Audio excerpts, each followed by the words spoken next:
While I wait by the security station on the edge of the preserve, I keep thinking about Theo. His deep voice, the way his tail danced when he got excited.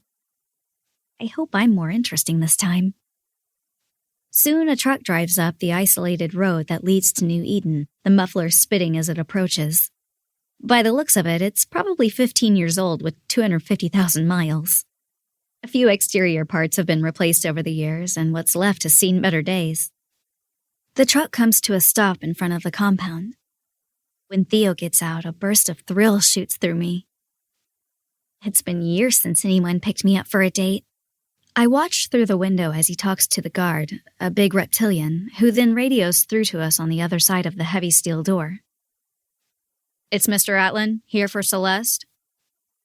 Theo is already holding open the truck door for me as I emerge from the building. When I'd met him in the lounge, he was sitting down, but now that he's standing right in front of me, I realize just how tall he is, and how broad and beefy his shoulders are. Is it tacky of me to think he's beefy? His huge deltoids stretch his shirt across his chest in a way that's quite pleasing to look at, and his big, sturdy, bare stomach is visible under there, too. "It's, good to see you again," Theo says, tilting his head down rather steeply so he can get a good look at me. I'm genuine when I answer. "You too." He looks good. Better than good.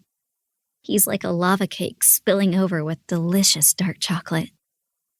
Theo holds the door while I climb into the truck. The vehicle's clearly been built for someone his size because I have to hop up onto the side step before I can even get into the seat. The cab is clean, even if the seats are a little worn out, and I could probably disappear into it. The truck rocks as Theo closes my door and then climbs in the driver's side. He puts it in gear, and soon we're trundling down the 2-lane road that leads away from the preserve. I'm elated. "The movie's at 7:30, Theo says, heading towards the highway. The sun is getting in his eyes, so he squints and lowers the visor. "I just picked something out I thought you might like." I wonder what information I gave him during our first short meeting to inform this decision. "Okay, cool," I say, trying to sound light and airy. "I'm happy with whatever."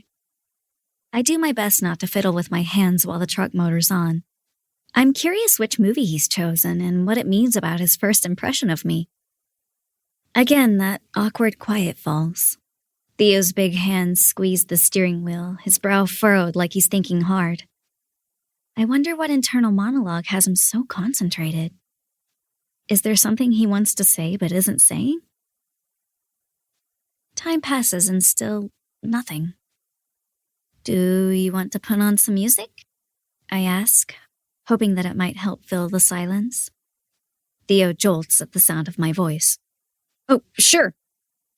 With a sigh of relief, he reaches for the knob and presses it. Immediately, I'm blasted by an explosion of noise. The guitar screams, and someone is shouting into a mic in a deep, growly voice. The car veers off to the left as Theo, overcome by panic, reaches to turn down the volume. He cranks the knob back to 0 just as suddenly as the onslaught began and the car falls silent again. Theo rights the wheel and sits back up, panting. He keeps his gaze straight ahead, his back ramrod straight. "Sorry." He scratches the back of his neck, looking deeply uncomfortable. "That was just, It's fine," I say, waving a hand. If anything, I find it amusing, even enlightening.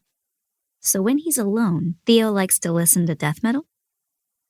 I've learned something useful today. He's not quite what I expected.